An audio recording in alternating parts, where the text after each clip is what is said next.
दैमुमियुन ला अव्वल लहु वला आखिर लह, ला ज़ाहिर लहु वला बातिन लह, व नशहदु अन ला इलाहा इल्लल्लाह वहदहु ला शरीक लह, व नशहदु अन्न मुहम्मदन अब्दुहु व रसूलुहु अरसलहु बिलहक़्क़ि बशीरन व नज़ीरा व दाइयन इलल्लाहि बिइज़्निहि व सिराजन मुनीरा। अम्मा बाद फ़अऊज़ु बिल्लाहि मिनश शैतानिर रजीम। बिस्मिल्लाहिर रहमानिर रहीम। व इज़ अख़ज़ल्लाहु मीसाक़न नबिय्यीन लमा आतैतुकुम मिन किताबिन व हिक्मा सुम्मा जाअकुम रसूल व क़ाल नबी सल्लल्लाहु अलैहि वसल्लम अना ख़ातमुन नबिय्यीन ला नबिय्य बअदी। सदक़ल्लाहुल अज़ीम व सदक़ रसूलुहुन नबियुल करीम व नहनु अला ज़ालिका लमिनश शाहिदीन वश्शाकिरीन वल्हम्दुलिल्लाहि रब्बिल आलमीन। چې د یتیم نازکی شونډې اسویلی وسپړي،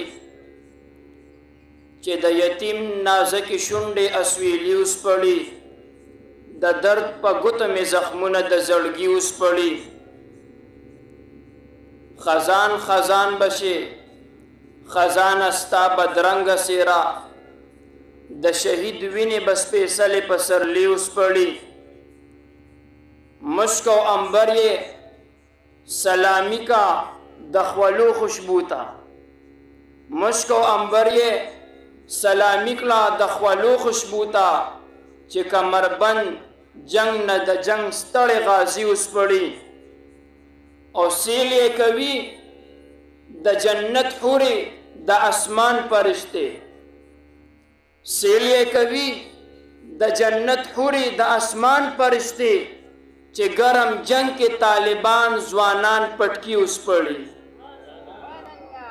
او مفتونه بیا به د حورو سره مینه منم، مفتونه بیا به د حورو سره مینه منم، چې د سینې پرخر د شونډې ګلابي وسپړي، چې د سینې پرخر د شونډې ګلابي وسپړي. ان الله وملائکته یصلون علی النبی یا ایها الذین آمنوا صلوا علیه وسلموا تسلیما. ټوک په شور محبت سره او چې تواس سره په جناب نبی کریم صلی الله علیه وسلم باندې درود مبارک وای. اللهم صل علی سیدنا.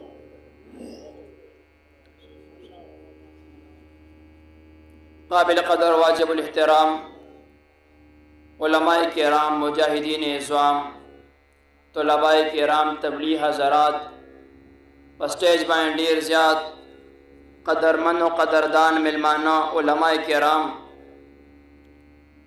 او چرته زو ناچیز لاشه حقیر نقیر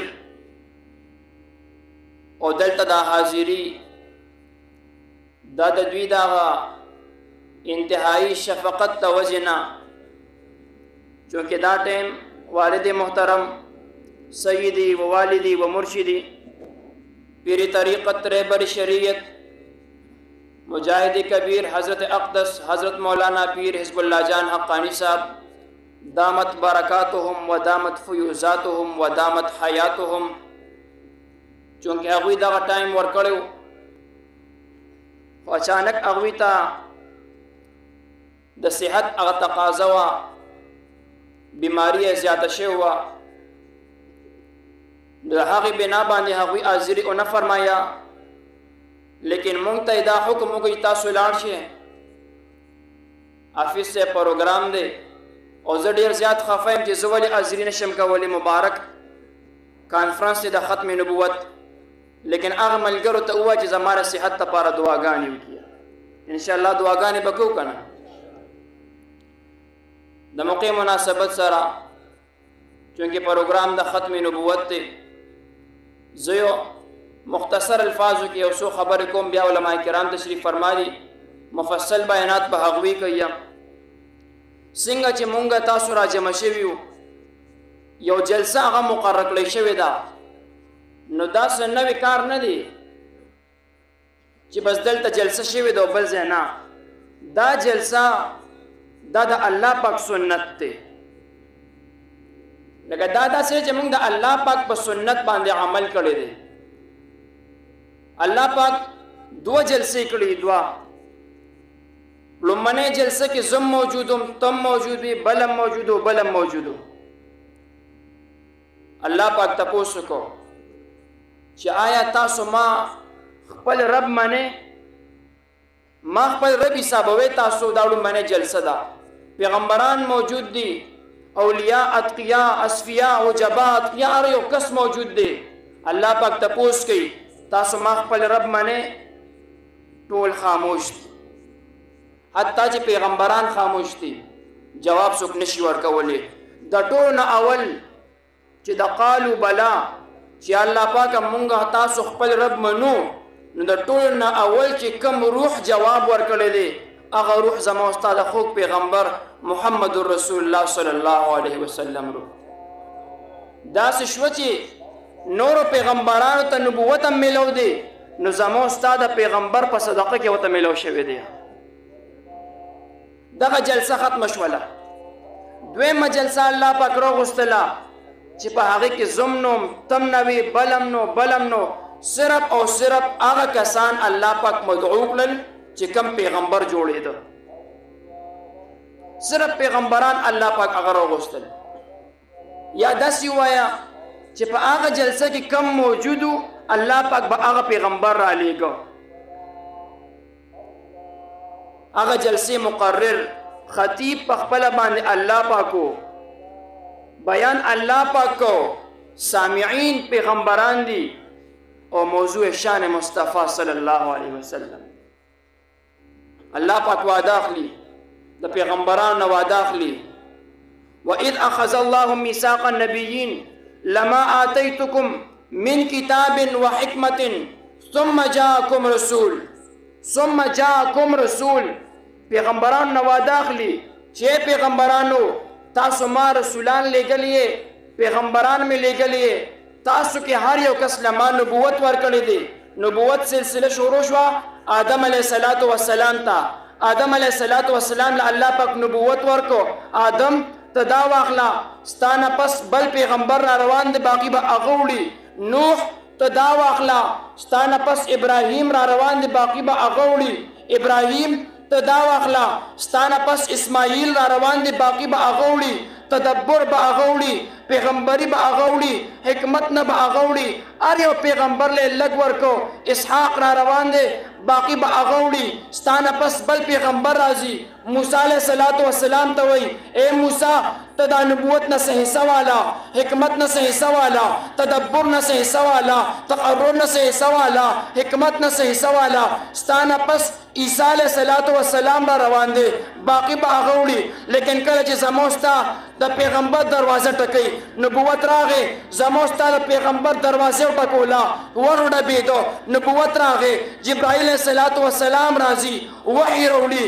لیکن د هر پیغمبر په دروازه چې راځي نبوت پاتې کېږي، بل پیغمبر ته ځي. په خپل ځای نبوت پاتې دی، بل پیغمبر ته منتقل کېږي. لیکن کله چې زموږ ستا د پیغمبر نمبر راځي نو نبوت په خپله نبوت پاتې نه شو، نبوت په ختم نبوت بدل شو.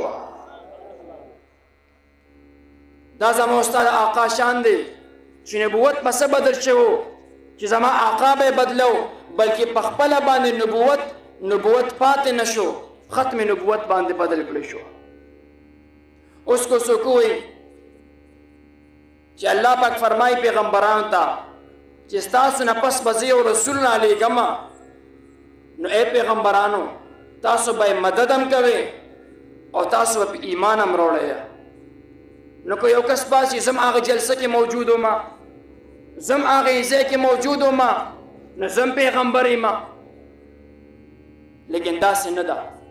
رسولان الله پاک 313 را لېږلي دي، صرف 313 رسولان دي. په هغې کې صرف او صرف رسول جمله الله پاک د چا حق نه استعمالوي.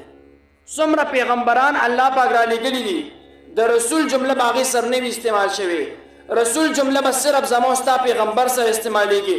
څنګه آدم علیه السلام ته کلمه ملو شوه لا اله الا الله، آدم صفی الله، رسول الله جمله استعمال نشوه. ځکه چې الله پاک فرمایي وَإِذْ أَخَذَ اللَّهُ مِيثَاقَ النَّبِيِّينَ لَمَا آتَيْتُكُم مِّن كِتَابٍ وَحِكْمَةٍ ثُمَّ جَاءَكُمْ رَسُولٌ.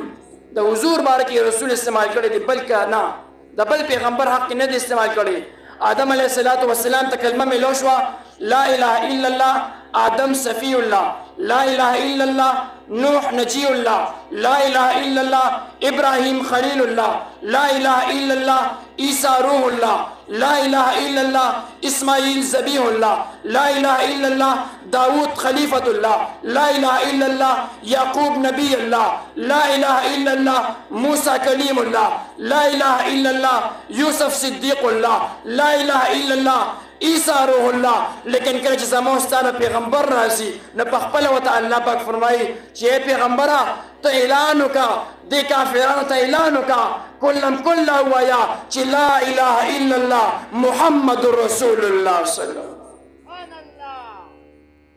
د پیغمبر علیه الصلاۃ والسلام په حق اوس موضوع د ختم نبوت ته الله پاک چې کم پیغمبر را لېږلی دی نو هغه په ټول کائنات کې منتخب کړی دی. ټول دنیا به الله پاک چنو کړه، په هغې کې به خپل پیغمبر منتخب کو. نو په ټول کائنات کې چې څومره د ښایست څیزونه وو ټول په ټول الله پاک را جمع کول به او د وخت د زمانې خپل پیغمبر له به هغه ورکول. بیا زموږ ستا پیغمبر الله پاک سردار جوړ کړی دی، هغه له به څه نی ورکړی. وقت مختصر دی ما سره احساس دی د وخت، خو یو منټ نیم ستاسو اخلم. کله چې زموږ ستا پیغمبر دنیا تشریف راوړو نو واقعي الله پاک نیازبین پیغمبر دی، محبوب پیغمبر دی، ښکلی پیغمبر دی. دومره خوبصورت به بل په ټول کائنات کې موجود نه وي څنګه چې خوبصورت الله پاک زموږ ستا پیغمبر را لېږلی دی. الله پاک فرمایي چې دا انسان دا آخري پیغمبر ما ځان له جوړ کړی دی، ځان له پیدا کړی دی. نو چې یو کس ځان دپاره ذاتي څیز جوړوي په هغه به څومره خرچه کوي، د اعلی نه اعلی څیز به په هغې کې استعمالوي. نو الله پاک وایي پیغمبر علیه السلام ما ځان له پیدا کړی دی. لیکن احسان د باندې لقد من الله علی المؤمنین اذ بعث فیهم رسولا، چې اے مؤمنانو، اے مسلمانانو، اے زما بندگانو، پیغمبر ما ځان له جوړ کو، لیکن احسان زما ومنې، ځان سره مې ایثار نه کو، تاسو ته مې درولېږو. دومره لوی احسان. من هغه احسان ته و چې د هغې بدله نه وي. موضوع نه بیا بل طرف ته ځي. مختصر دا چې کله پیغمبر علیه الصلاۃ والسلام دنیا تشریف راوړو ټول خلک حیران دي چې دومره خوبصورت انسان مونږ نه دی لیدلی. دا دومره ښایسته سترګې مبارکې، دومره خوبصورته چهره، دومره خوبصورت ویښته، هر اندام ته یې ټول ګوري او حیران دي، هر یو کس حیران دی. آمینه بیبي فرمایي چې څنګه ما وکړه چې دا پیغمبر علیه الصلاۃ والسلام دومره خوبصورته دی، نو یې ما وویل چې دې نه خوبصورته بل په کائنات کې نه وي. لږ ساعت پس اما حلیمه راله. اما حلیمه وایي چې آمینې تا به څه لیدلي وي، ما نه تپوس وکړه، زه کوڅه کوڅه باندې ګرځم لیکن د محمد رسول الله په شان خوبصورته ما نه دی لیدلی. لږ ساعت پس د پیغمبر علیه الصلاۃ والسلام تر راغی، ابو طالب راغی. ابو طالب مخاطب شو چې آمینې ته هم وروستو شه تا به څه لیدلي وي، حلیمې ته هم وروستو شه تا به څه لیدلي وي.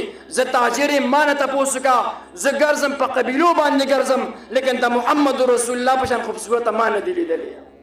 عبدالمطلب صاحب راغی چې تاسو په عرب کې ګرځئ، زه ځم مصر ته ځم، شام ته ځم، عراق ته ځم، فلسطین ته ځم، لیکن د خپل لوسی د محمد مصطفی شان خوبصورته ما نه دی لیدلی. دا مکالمه شروع ده. الله پاک جبریل علیه الصلاۃ والسلام راولېږه چې جبریل ورشه مکالمه شروع تم پکې څه ووایه. جبریل علیه الصلاۃ والسلام راغی چې تاسو به څه لیدلي وي. ما آدم علیه السلام جنت کې لیدلی دی، نوح علیه الصلاۃ والسلام د کشتۍ ملاح لیدلی دی، ابراهیم علیه السلام مې په اور کې لیدلی دی، اسماعیل علیه الصلاۃ والسلام د چړې د لاندې لیدلی دی، موسی علیه السلام مې په تور لیدلی دی، عیسی علیه الصلاۃ والسلام مې په اسمان کې لیدلی دی، ما جنت لیدلی دی، ما هر نعمت لیدلی دی، لیکن د محمد مصطفی شانتې خوبصورته ما نه دی لیدلی. الله پاک په خپله ګویا شو چې مخلوقاتو تاسو کم بحث کوئ زما د جانان باره کې، چې یو وای ما نه دی لیدلې بل وای ما نه دی لیدلې تاسو به زما د پیغمبر زما د محبوب په حق کې د حسن دا جمله ال استعمالوه چې ما د محمد رسول الله په شان د دویم په جهاد پیدا کړی مو ما چې پیغمبر علیه الصلاة والسلام په کومه سانچه کې تیار کړی دی هغه سانچه ما ماته کړه چې بیا د پیغمبر علیه الصلاة والسلام په شان حسن چاله ورنه کړم. خبرې ډېرې دي وخت مختصر دی علماء کرام تشریف فرمایي مفصل بیان به هغوی کوي ما صرف حاضر لګوله چې مبارک مجلس دی او په دې کې الله تبارک وتعالی د نبی کریم صلی الله علیه وسلم شفاعت انسان ته نصیب کوي د دغه وجه نه موږ حاضر یو کړه الله پاک دا حاضري زموږ په خپل دربار کې قبول مقبول منظور کړي.